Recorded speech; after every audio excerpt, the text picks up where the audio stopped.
आज हम आप सभी लोग को अधिकार के बारे में बताएंगे। उससे संबंधित जो एग्ज़ाम में पूछे जाते हैं क्वेश्चन, उसको भी सॉल्व कराएंगे। अधिकार अधिकार क्या है? अधिकार को इंग्लिश में राइट कहते हैं। यहाँ से पहले पेन ले लेते हैं।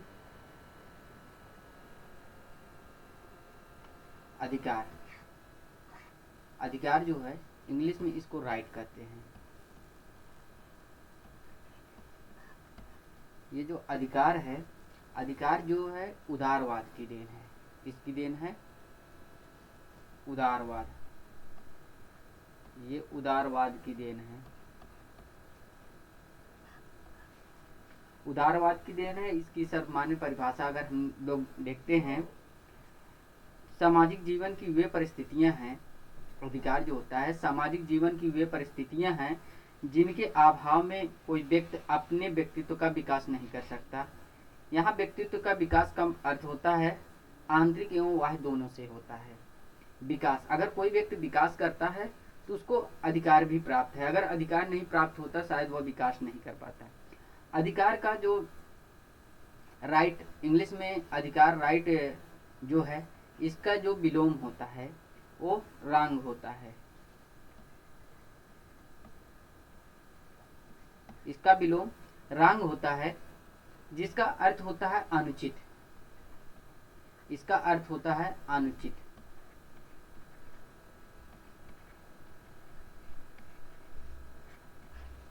इसका अर्थ होता है अनुचित, अर्थात जो उचित है, जो उचित है वही अधिकार है। क्या है? जो उचित है वही अधिकार है। और जो अनुचित है हम सब उसको अधिकार का मतलब अधिकार नहीं कह सकते या अधिकार का दावा नहीं कर सकते। अधिकार जैसे यहाँ लिख देते हैं, अधिकार पॉइंट करके नोट आप लोग कर लीजिएगा। अधिकार जो है उचित का दावा है। अधिकार उचित का दावा है।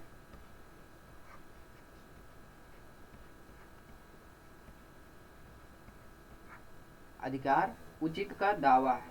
अधिकार जो है समाज की देन होती है। अगर ये समाज नहीं होता तो शायद हमको अधिकार नहीं मिलता।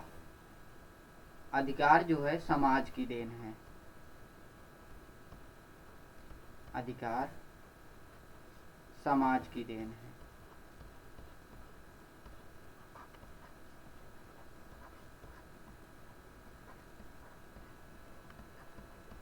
अब देखिए, अधिकार उचित का दावा है।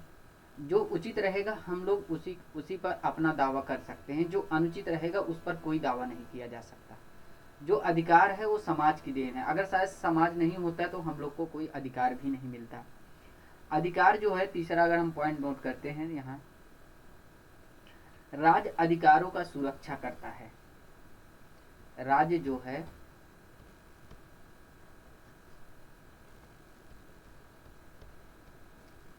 अधिकार की सुरक्षा,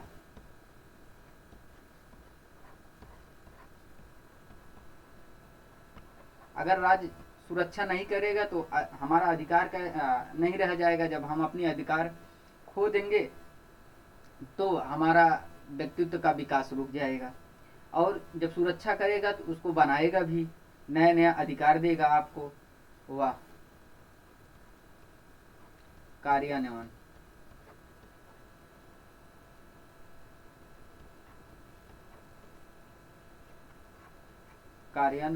करता है। राज्य जो है समाज के लिए ही करता है और हम सब एक सामाजिक प्राणी हैं। जैसे समाज धीरे धीरे आगे बढ़ता है, अधिकार भी जैसे जैसे समाज आगे बढ़ेगा तो मेरा अधिकार भी बढ़ेगा। मेरा अधिकार में अर्थात बढ़ने का यहाँ अर्थ है परिवर्तन होगा। अर्थात क्या होता है? अधिकार जो है परिवर्तनशील है। क्या है? परिवर्तनशील है। अगर अधिकार अगर समय एवं परिस्थितियों के अनुसार अगर नहीं बदलता है तो व्यक्ति का विकास नहीं हो सकता है।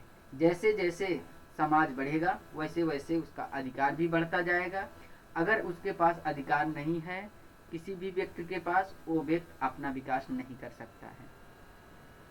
क्योंकि अधिकार उसी व्यक्ति को दिया जा सकता है जो व्यक्ति सामाजिक प्राणी है। अगर जो व्यक्ति सामाजिक प्राणी नहीं है तो उसको अधिकार नहीं दिया जा सकता है, क्योंकि अधिकार का प्रयोग जो व्यक्ति अधिकार का प्रयोग करते हैं वो सामाजिक हित के विरुद्ध नहीं कर सकते। अगर आप सामाजिक हित के विरुद्ध अपने अधिकार का प्रयोग करते हैं तो आपका अधिकार छीन लिया जाएगा। इसलिए हर व्यक्ति अपना अधिकार का प्रयोग समाज के विरुद्ध नहीं करता है। अधिकार जो है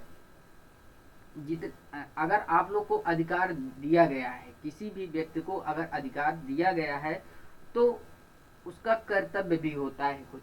अगर अधिकार और कर्तव्य एक दूसरे के पूरक हैं, ठीक है, यहाँ पूरक के उसके साथ मतलब अधिकार के साथ कर्तव्य को जोड़कर देखा जा सकता है।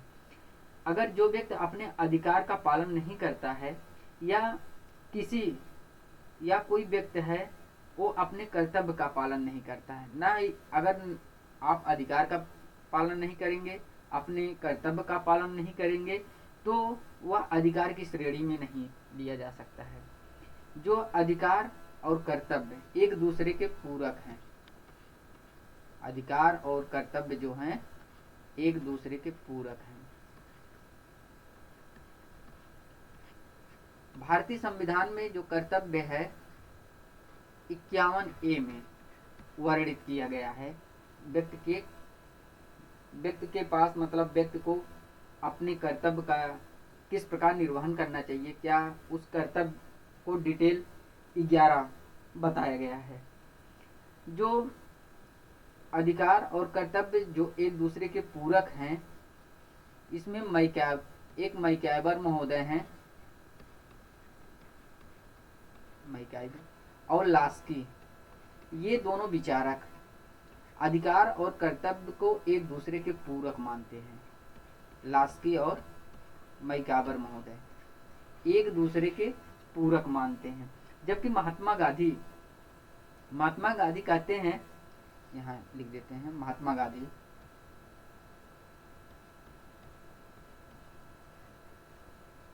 गांधी आप कर्तव्य कीजिए, अधिकार स्वतः मिल जाएगा। आप कर्तव्य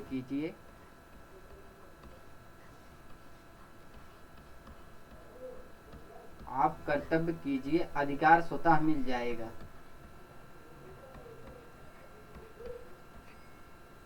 स्वतः मतलब अपने आप, अगर अपने आप में स्वतः मिल जाएगा। अगर अपने कर्तव्य को आप नहीं करते हैं तो अधिकार कैसे मिलेगा। और वहीं J.N. वाइल्ड महोदय कहते हैं अधिकारों का जो कर्तव्य महत्व है वो कर्तव्यों के संसार में है।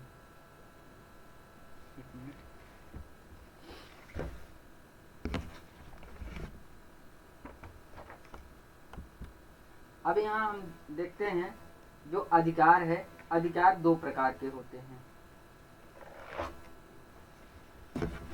अधिकार दो प्रकार के होते हैं।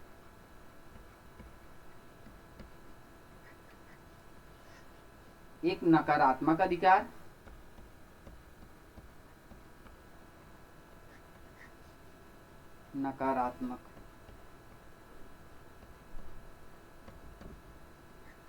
दूसरा है सकारात्मक अधिकार।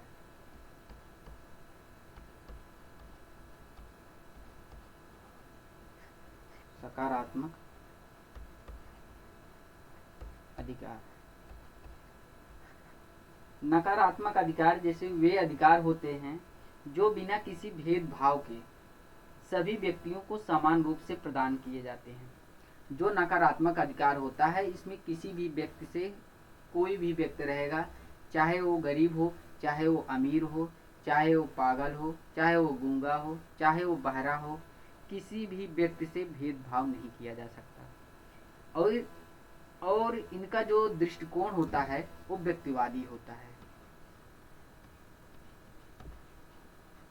व्यक्तिवादी अधिकार जो है उदारवाद की देन है, उदारवाद अर्थात व्यक्तिवाद। नकारात्मक अधिकार का जो दृष्टिकोण है वो व्यक्तिवादी होता है। यह राज्य की तरफ से इस पर कोई प्रतिबंध नहीं होता है। नकारात्मक अधिकार जो है राज्य की तरफ से कोई प्रतिबंध नहीं होता है, जबकि वहीं सकारात्मक अधिकार में राज्य की तरफ से प्रतिबंध होता है। और इसमें नकारात्मक अधिकार में राजनीतिक अधिकार आ जाएंगे।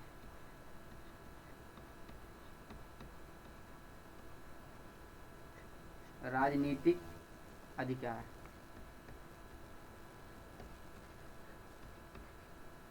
राजनीतिक अधिकार, नागरिक अधिकार,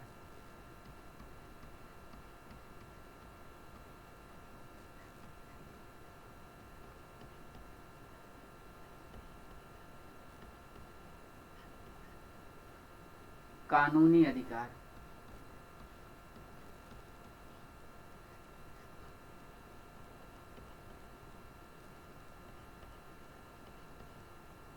नकारात्मक अधिकार के अंतर्गत राजनीतिक अधिकार, नागरिक अधिकार, कानूनी अधिकार। नकारात्मक जो अधिकार है बिना किसी भेदभाव के सभी व्यक्तियों को समान प्रदान किया जाता है। अगर कोई कानून बनेगा वो अमीर और गरीब दोनों के लिए बनेगा, ये नहीं है अमीर के लिए अलग कानून हो, गरीब के लिए अलग कानून हो। अब एक सकारात्मक अधिकार।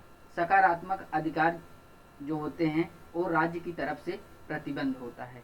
जब ये राज्य अगर जैसे सामाजिक हित, अगर सामाजिक हित में बिना ध्यान रखे अगर आप कोई कार्य करते हैं, अगर उस कार्य से किसी दूसरे व्यक्ति को दिक्कत हो रही है तो वह अधिकार जो है आपका समाप्त कर दिया जाएगा। इसीलिए ये राज्य की तरफ से प्रतिबंध होता है। क्योंकि जो अगर मान लीजिए उदाहरण में दो व्यक्ति हैं, ये दो व्यक्ति हैं, जो अधिकार इस व्यक्ति को प्राप्त है ए को, वही अधिकार बी को प्राप्त है। क्योंकि अगर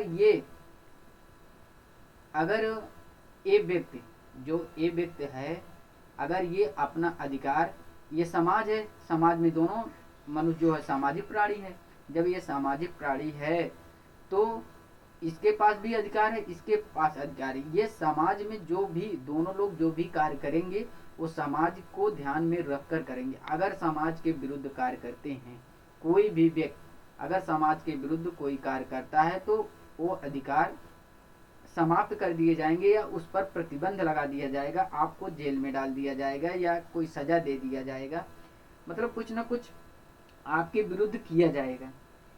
क्योंकि इस अगर सामाजिक हित के विरुद्ध अगर आप करेंगे तब अगर इसमें सकारात्मक अधिकार जो सकारात्मक में होंगे, जैसे सामाजिक अधिकार,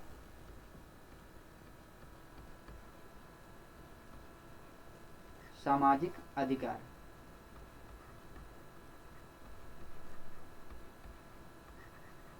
आर्थिक अधिकार, आर्थिक अधिकार, आर्थिक अधिकार, मानव अधिकार।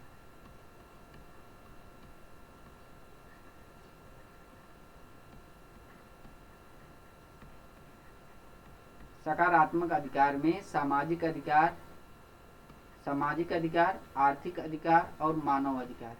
हर मानव होने के नाते हर व्यक्ति को, जैसे जो व्यक्ति गरीब है उसको आर्थिक सहायता दिया जाता है। जैसे अभी उत्तर प्रदेश में 5 किलो राशन की बात वितरित किया जा रहा था, क्योंकि वो गरीबों के लिए था। सकारात्मक अधिकार सामाजिक हित को ध्यान में रखते हुए कार्य किया जाता है, कोई व्यक्ति भूखा न रह जाए। वहीं नकारात्मक अधिकार में चाहे आप भूखे रहिए चाहे आप मर जाइए, इससे सरकार का कोई मतलब फर्क ही नहीं पड़ता। वहीं सकारात्मक अधिकार में सब कुछ ध्यान में रखकर कार्य किया जाता है, कोई भी व्यक्ति भूखा नहीं रहना चाहिए, हर व्यक्ति को मतलब भोजन मिलना चाहिए। ये सकारात्मक अधिकार, ये मानव को ध्यान में रखकर ये कार्य किए जाते हैं सामाजिक दायरे में रह करके। जबकि अगर अधिकारों के सिद्धांत की बात करते हैं तो एक प्राकृतिक अधिकार होते हैं, प्राकृतिक अधिकार या उदारवादी अधिकार, जैसे कानूनी भी अधिकार होते हैं। ये अधिकारों के अंतर्गत अधिकार हैं। अभी हम आप लोग को क्वेश्चन जब सॉल्व कराएंगे उसमें सब डिटेल बताते चलेंगे। जैसे ऐतिहासिक अधिकार है, आदर्शवादी अधिकार है, ठीक, उसमें ग्रीन है, कांट है, और समाज कल्याण का अधिकार, ठीक है।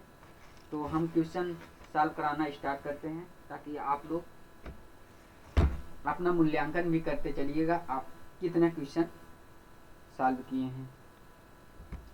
मेरा पहला क्वेश्चन है, एक मिनट,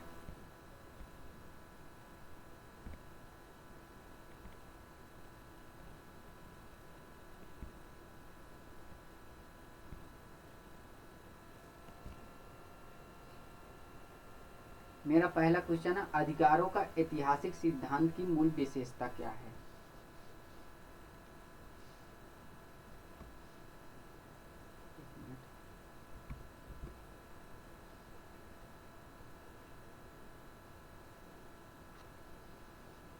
अधिकारों के ऐतिहासिक सिद्धांत की मूल विशेषता क्या है।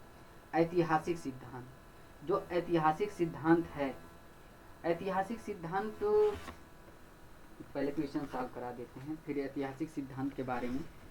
देखिए, अधिकार प्राकृतिक रूप में होते हैं। ऐतिहासिक सिद्धांत की मूल विशेषता को बताना है। यहाँ क्या बताना है, मूल उसकी विशेषताएं क्या है। जो ऐतिहासिक अधिकार है वो प्राकृतिक रूप के होते हैं। अधिकार जो है राज्य की देन है, राज्य समाज की देन है, समाज परंपराओं की देन है। अब कौन सा विकल्प इसमें सही है, ए, बी, सी या डी। इसमें जो विकल्प हमारा सही है वो विकल्प डी सही है, क्योंकि ये ऐतिहासिक सिद्धांत ये परंपराओं की देन है। ऐतिहासिक सिद्धांत में जैसे इतिहास, ऐतिहासिक अर्थात इतिहास, वो जो हमारा रीति रिवाज का है जिसका हम पालन कर रहे हैं, जो हमारा रीति रिवाज है हम उसका पालन कर रहे हैं और पालन करते करते करते अभ्यस्त हो जाते हैं। वही हमारा रीति रिवाज जो होता है वो परिवर्तित हो जाता है। जब परिवर्तित हो जाता है तो ऐतिहासिक सिद्धांत बन जाता है। कहते नहीं है, बहुत लंबे समय से जो परंपराएं चली आ रही हैं उसमें अगर कोई छेड़छाड़ होता है तो लोग आंदोलन कर देते हैं। वो हमारा एक जैसे अधिकार बन जाता है, वो उसी को हम लोग अधिकार कहते हैं, क्योंकि वो परंपरागत से चलते हुआ आ रहा है। अगर कोई रीति रिवाज में वही बदल जाएगा। इस जैसे ऐतिहासिक सिद्धांत का निर्माण जो होता है ये ना तो राज्य द्वारा किया जाता है और ना ही ये प्रकृति के द्वारा होती है।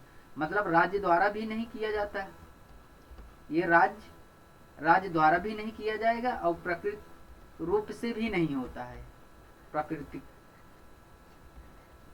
दोनों नहीं होता। ये मतलब परंपराओं की देन है। बहुत समय पहले से जो हम जिस रीति रिवाज का पालन करते हुए चले आ रहे हैं उसी को हम लोग अधिकार मानने लगते हैं, वो परिवर्तित हो जाता है उसी में।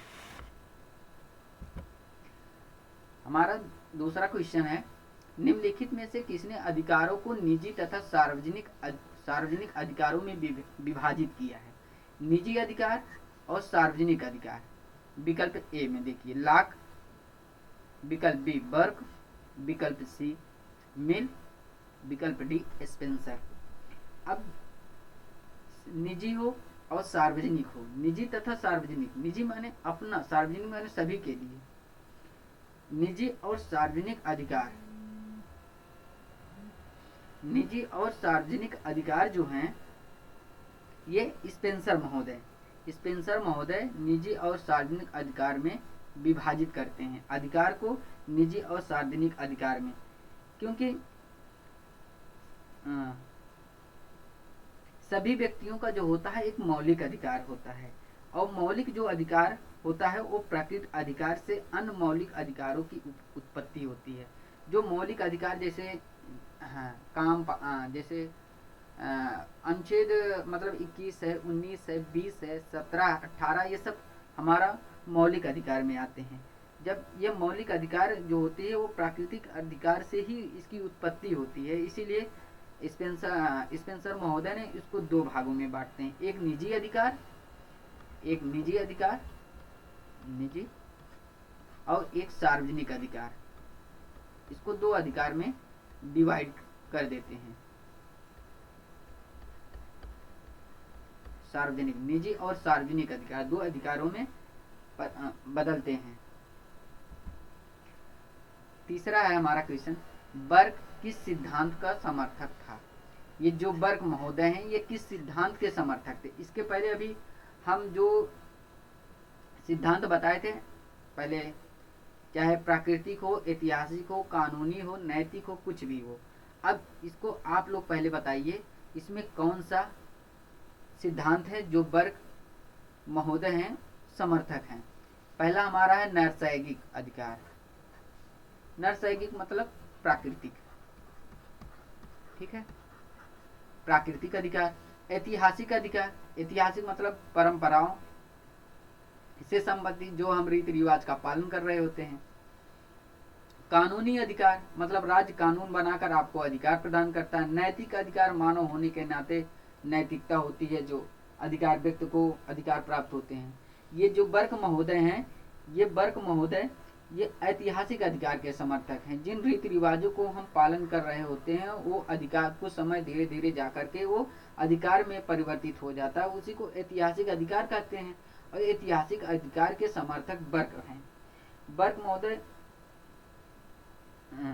ये देखा जाए तो अप्रत्यक्ष रूप से ऐतिहासिक अधिकार के, प्रत्यक्ष रूप से नहीं, अप्रत्यक्ष रूप से जो प्राकृतिक अधिकार जो है समाज और ये बर्क महोदय कहते हैं जो प्राकृतिक अधिकार होता है ना, ये समाज जो है समाज के लिए घातक होता है। इसीलिए ये कहते हैं जो हमारा रीति रिवाज है जो सदियों से चला आ रहा है वही हमारा अधिकार है, उसी को ऐतिहासिक अधिकार में बदलते हैं बर्क महोदय, और ऐतिहासिक अधिकार की ये समर्थक हैं। अगला क्वेश्चन है, हमारी सामाजिक व्यवस्था का न्याय मुख्यतः इस बात पर आधारित है कि समाज में मूलभूत अधिकार तथा कर्तव्य कैसे हैं तथा समाज के विभिन्न क्षेत्रों में आर्थिक अवसर और सामाजिक परिस्थिति कैसी है, यह किसने कहा था? ठीक, क्वेश्चन मार्क। अरस्तु, जॉन राल्स महोदय, या बार्कर महोदय, या डाइसी, यह किसने कहा था? किसने कहा था? जॉन राल्स।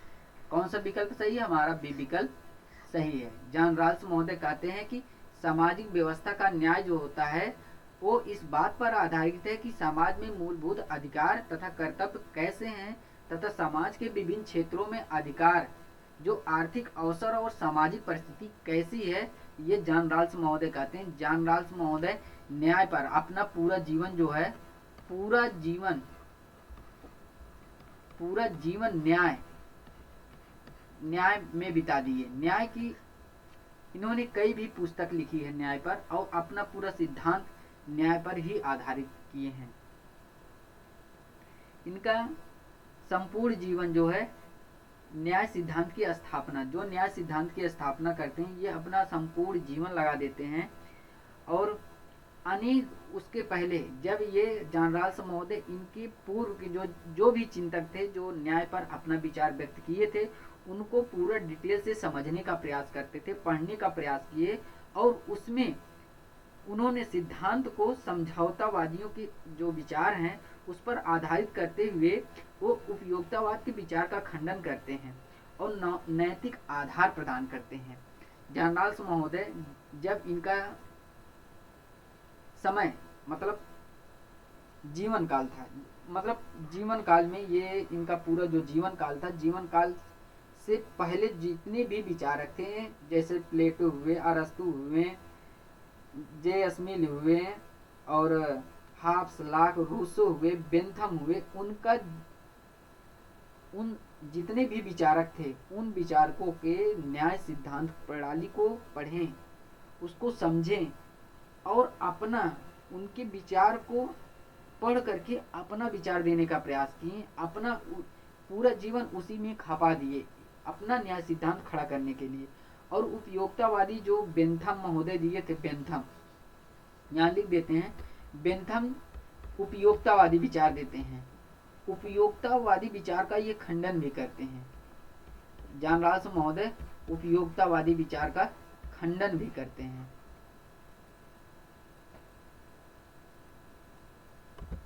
अगला क्वेश्चन है, किसने कहा किसने कहा? अधिकार विवेक पर आधारित है। अधिकार जो है विवेक पर आधारित है। हर मानव के पास अपना एक विवेक होता है। यही जो विवेक है, उस विवेक पर अधिकार जो है आधारित है।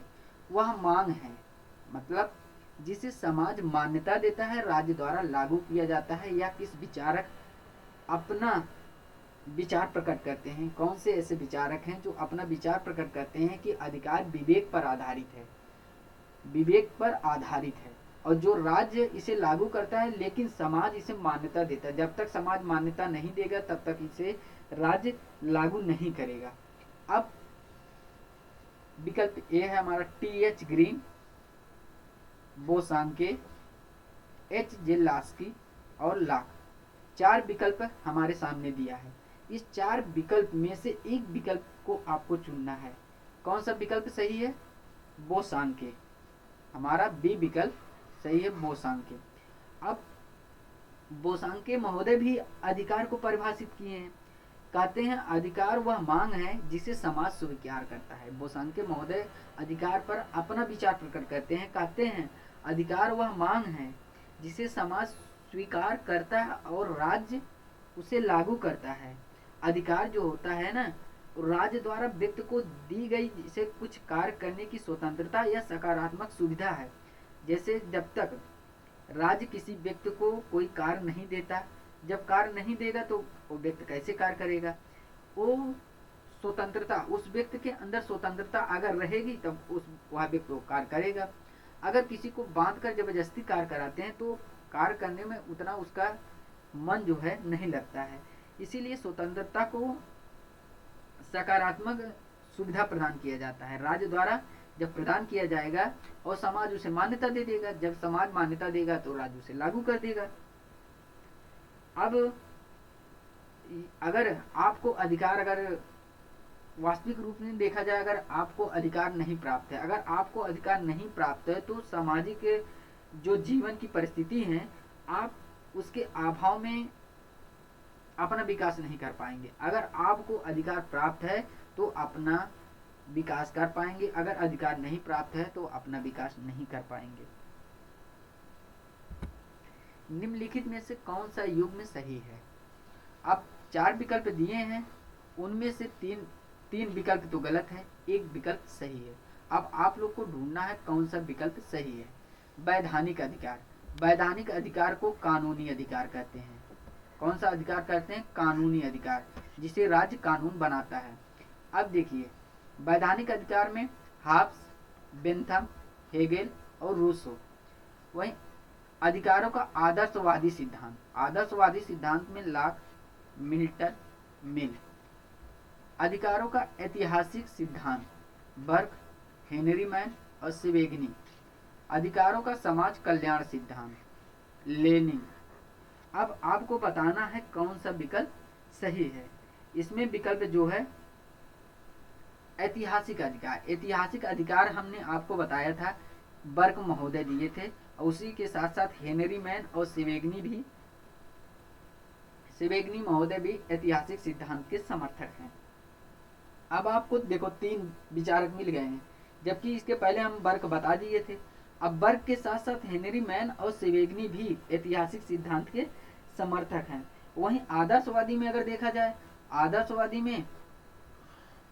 आदर्शवादी अगर विचारक में देखा जाए तो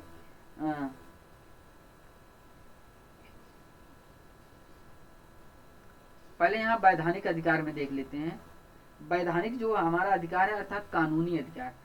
कानूनी अधिकार में जैसे बेंथम है, बेंथम के बाद हाब्स भी है, हाब्स के बाद हेगेल नहीं है, रूसो नहीं है, ये दोनों ने ऑस्टिन महोदय हैं। कौन है? ऑस्टिन। इसलिए ये विकल्प गलत हो गया। अब आदर्शवादी सिद्धांत में जो है ग्रीन है,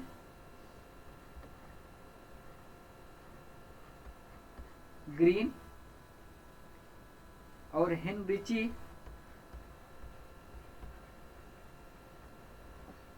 ग्रीन, हेनरिची और लास्की, कांट। लास्की भी हैं, लास्की महोदय भी हैं, कांट भी हैं। ये आदर्शवादी सिद्धांत के समर्थक हैं। कौन कौन? ग्रीन, हेनरिची महोदय और लास्की और कांट महोदय। ये आदर्शवादी सिद्धांत है। वही ऐतिहासिक सिद्धांत में बर्क, हेनरी मैन और सेवेगनी है। और वहीं अगर देखा जाए समाज कल्याण, अब ये हमारा समाज कल्याण सिद्धांत के कौन कौन समर्थक हैं? समाज कल्याण सिद्धांत में बेंथम है, बेंथम महोदय, मिल, रास्को,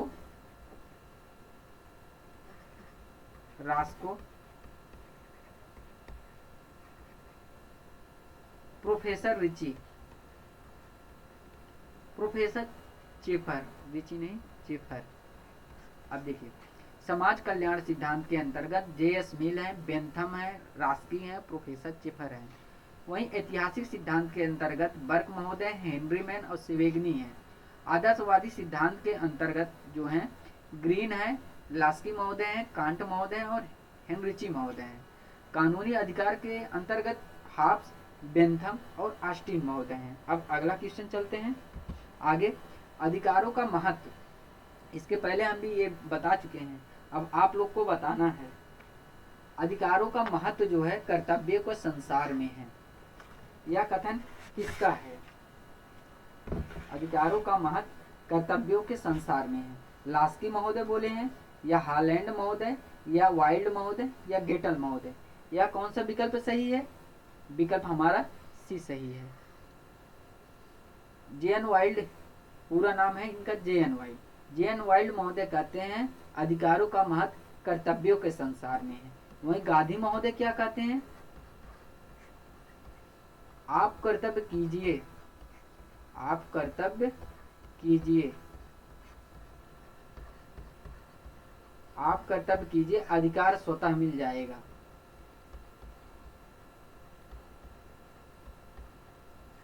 अधिकार स्वतः मिल जाएगा, ये महात्मा गांधी कहते हैं। आप कर्तव्य कीजिए, अधिकार स्वतः मिल जाएगा। वहीं जे.एन. वाइल्ड महोदय कहते हैं अधिकारों का महत्व कर्तव्यों के संसार में है।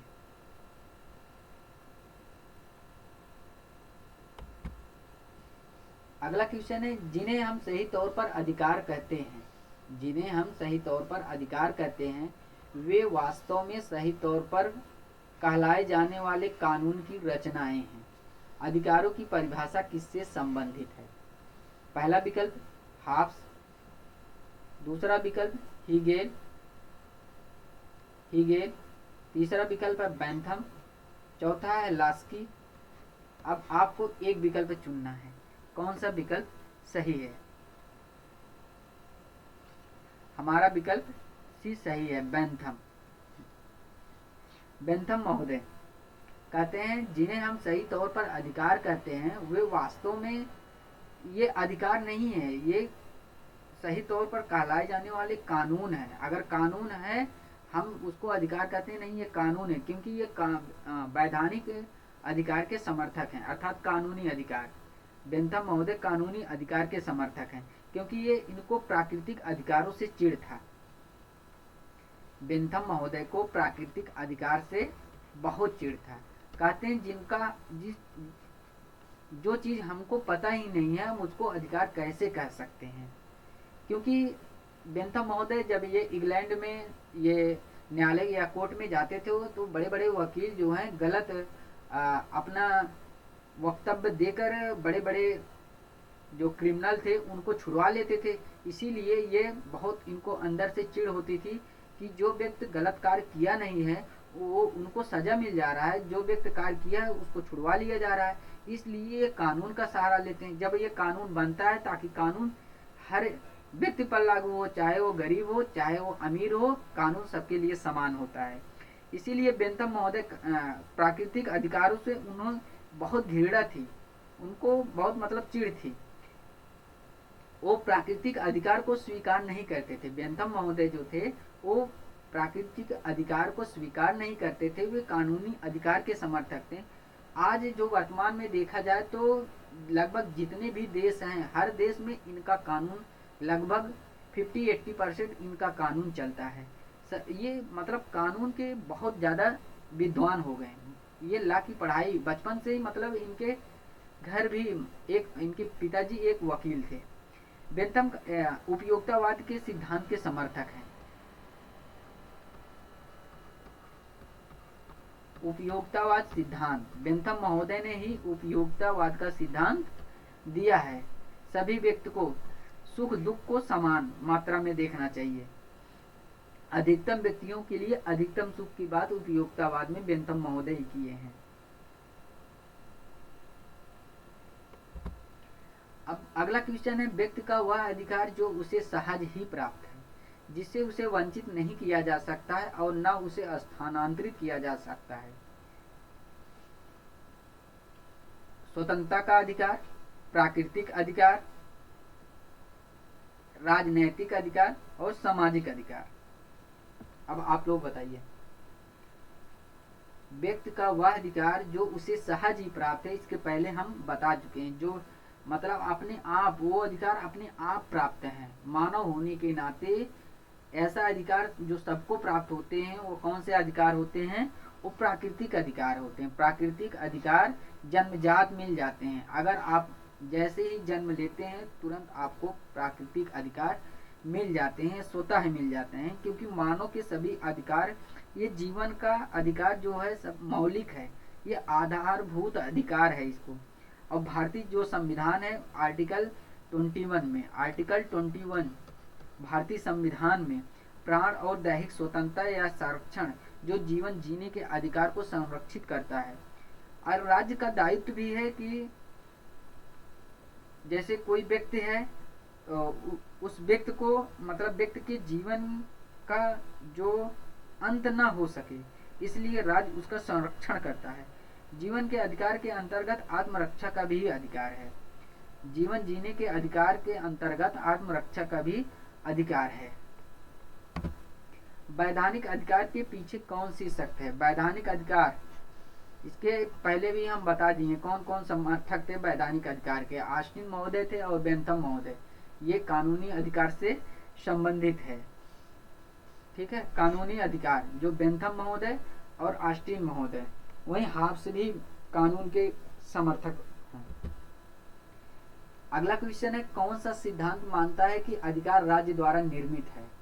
कौन सा सिद्धांत मानता है कि अधिकार राज्य द्वारा निर्मित है? कानूनी अधिकार, प्राकृतिक अधिकार, ऐतिहासिक अधिकार, आदर्शवादी अधिकार, ये सब अधिकार हैं। आदर्शवादी अधिकार में कांट है, ठीक है, कांट है, लास्की है। ऐतिहासिक अधिकार में बर्क है, सेवेगनी है। प्राकृतिक अधिकार और कानूनी अधिकार, कानूनी अधिकार में बेंथम और मिल हैं। बेंथम है, मिल है और हाब्स हैं, ये कानूनी अधिकार। कौन सा सिद्धांत है कि अधिकार राज्य द्वारा निर्मित होते हैं? ये राज्य द्वारा जो होते हैं, राज्य कानून का निर्माण करता है और समाज में लागू करता है। शिक्षा और सेवा योजन के अधिकार, शिक्षा और सेवा योजन का अधिकार। अब आप लोग को बताना शिक्षा एवं सेवा योजन। एक तटस्थ है, नकारात्मक और सकारात्मक दोनों, प्राय नकारात्मक, कभी कभी सकारात्मक। ठीक है, ये नकारात्मक है या सकारात्मक, अब आप लोग को बताना है। शिक्षा और सेवा योजन जो हमारा है वो सकारात्मक है अधिकार में। ये क्या है? सकारात्मक। शिक्षा एवं सेवा योजन। नकारात्मक अधिकार और सकारात्मक अधिकार दो अधिकार होते हैं। सकारात्मक अधिकार समाज में, मतलब हर व्यक्ति को प्रदान किया जाता है। समाज में कोई भी कार्य करता है वो सामाजिक दायरा में रहकर ही कार्य करेगा और सामाजिक हित के विरुद्ध नहीं करेगा। वही नकारात्मक अधिकार जो होते हैं, नकारात्मक अधिकार सबको तो प्रदान किए जाएंगे, उसमें किसी को भेदभाव नहीं किया जाएगा। वहीं सकारात्मक अधिकार में भेदभाव किया जाता है, क्योंकि ये सामाजिक हित के विरुद्ध कोई भी व्यक्ति ना कर पाए, इसलिए राज्य कानून बनाता है। वहीं अगर देखा जाए तो जैसे चिकित्सा का अधिकार, अब मानते हैं जैसे चिकित्सा का अधिकार, जैसे चिकित्सा का अधिकार, रोजगार का अधिकार, रोजगार का अधिकार, ये सकारात्मक अधिकार के अंतर्गत आएंगे। निम्नलिखित में से कौन सा अधिकार सर्वाधिक पुराना सिद्धांत है? कौन सा अधिकार सबसे पुराना सिद्धांत है? अब आप लोग को बताना है। अधिकारों का आर्थिक सिद्धांत, अधिकारों का वैधानिक सिद्धांत, अधिकार प्राकृतिक अधिकारों का सिद्धांत, या प्राकृतिक अधिकारों के आदर्शवादी सिद्धांत, या अधिकारों का आदर्शवादी सिद्धांत। अब सबसे पुराना सिद्धांत कौन सा है? सबसे पुराना सिद्धांत जो हमारा है ये प्राकृतिक अधिकार सबसे पुराना हमारा सिद्धांत है। यही सबसे प्राचीन है। मानवीय अधिकार पूर्णतः प्राकृतिक और जन्म सिद्ध है। ये जन्म से ही, प्राकृतिक अधिकार हमारा जन्म से ही प्राप्त होते हैं। अधिकार संबंधी सबसे पुराना सिद्धांत, इसके पहले भी हम बता चुके हैं। प्राकृतिक अधिकार जो है सबसे पुराना सिद्धांत है। ये जैसे आप जन्म लेंगे तुरंत ये अधिकार आपको प्रदान हो जाएंगे। ये जन्मजात अधिकार मतलब आपको मिलेंगे। शक्ति और प्राधिकार में विभेद तत्व कौन सा है? शक्ति और प्राधिकार। शक्ति और प्राधिकार में संप्रभुता है, वैधता है, श्रेष्ठता है, या उपयोगिता है। शक्ति और प्राधिकार में जो निर्भेद तत्व है वह वैधता है। वैधता अर्थात कानून है। ठीक है। जब शक्ति मतलब अगर किसी को वैधता अगर प्राप्त है तो सत्ता का रूप धारण करेगा। जब तक उसको वैधता नहीं प्राप्त है तब तक वो कैसे उसका रूप धारण करेगा? सत्ता या प्राधिकार का मतलब होता है किसी व्यक्ति या संस्था या नियम या आदेश का ऐसा गुण या क्षमता है जिसके कारण उसे उसी प्रामाणिक मानकर उसे निर्देशों का पालन करता है। इसमें शक्ति एवं वैधता, अगर इसका देखा जाए पावर, इसका एक अलग ही चैप्टर है। इसको हम जो हमारा पावर है इसको एक अलग दिन हम आपको पूरा डिटेल डिस्कस करेंगे शक्ति के बारे में। निम्नलिखित में से कौन अधिकारों का लक्षण नहीं है? कौन सा अधिकार का लक्षण नहीं है? कल्याण स्वरूप, लोक हित में प्रयोग, राज्य का संरक्षण और समाज का संरक्षण। कल्याण का स्वरूप तो है, लोक हित में प्रयोग होता है, राज्य का संरक्षण भी प्राप्त होता है, समाज का संरक्षण नहीं होता है।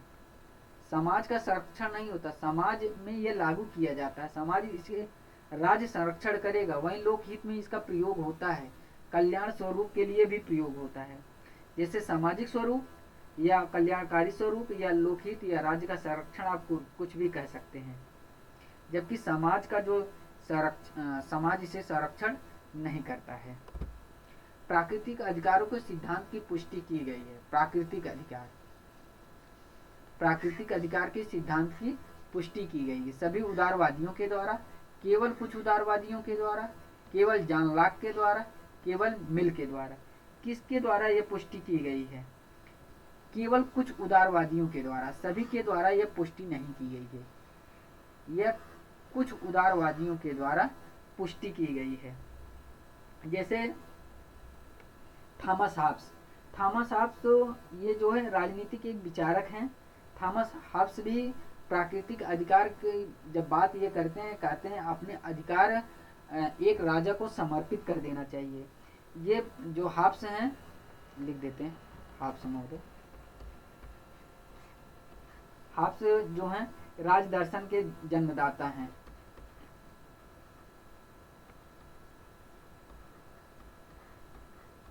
आधुनिक राज दर्शन के जन्मदाता है। राज दर्शन मतलब राजा से संबंधित, राज दर्शन के जन्मदाता हैं।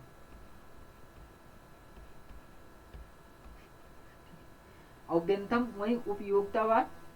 बेंथम महोदय जो हैं, बेंथम उपयोगितावाद।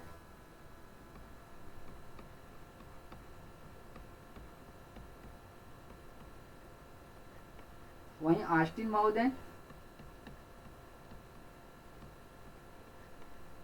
कानूनी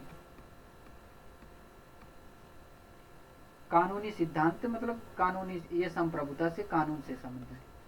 ठीक है। राजनीतिक अधिकारों में किसे सम्मिलित नहीं करते हैं? कौन सा मतलब ऐसा अधिकार है जिसे राजनीतिक अधिकार में सम्मिलित नहीं किया जाता है? मतदान, मतदान तो सम्मिलित किया जाता है। सरकार का विरोध भी, अगर राजनीतिक अधिकार में सरकार का विरोध भी कर सकते हैं। निर्वाचित होना, आप निर्वाचन भी हो सकते हैं। ये तो तीनों सही है, अर्थात ये गलत है। काम पाना जो है ये राजनीतिक अधिकार नहीं है। काम पाना ये राजनीतिक अधिकार नहीं है। जीविकोपार्जन का व्यवसाय करने की एक स्वतंत्रता होती है। अगर आप स्वतंत्र हैं तो आप काम कहीं पाएंगे। जैसे वोट लेना या वोट देना ये राजनीतिक अधिकार है। आप जैसे वोट लेना या वोट देना, वोट लेना वोट देना ये राजनीतिक अधिकार है। मतदान भी राजनीतिक अधिकार के अंतर्गत आता है। सरकार का विरोध भी आप कर सकते हैं। निर्वाचित भी आप हो सकते हैं। किसी भी जो व्यक्ति चुनाव लड़ रहा है उसको आप वोट भी दे सकते हैं। अगर आप चुनाव लड़ रहे हैं कोई भी व्यक्ति आपको भी वोट दे सकता है। ये सब राजनीतिक अधिकार के अंतर्गत आते हैं, जबकि काम पाना ये राजनीतिक अधिकार के अंतर्गत नहीं आता। जैसे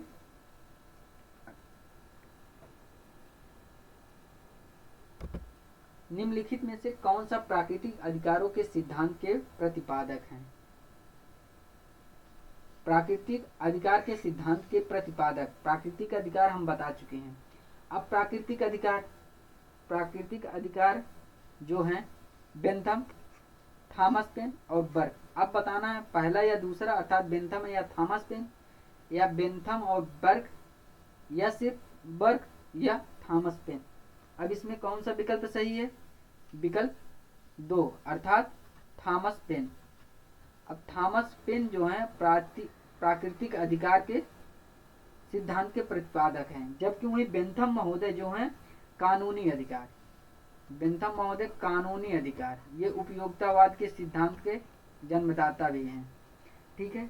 और ऐतिहासिक बर्क महोदय जो हैं ऐतिहासिक हैं, ऐतिहासिक सिद्धांत के समर्थक हैं।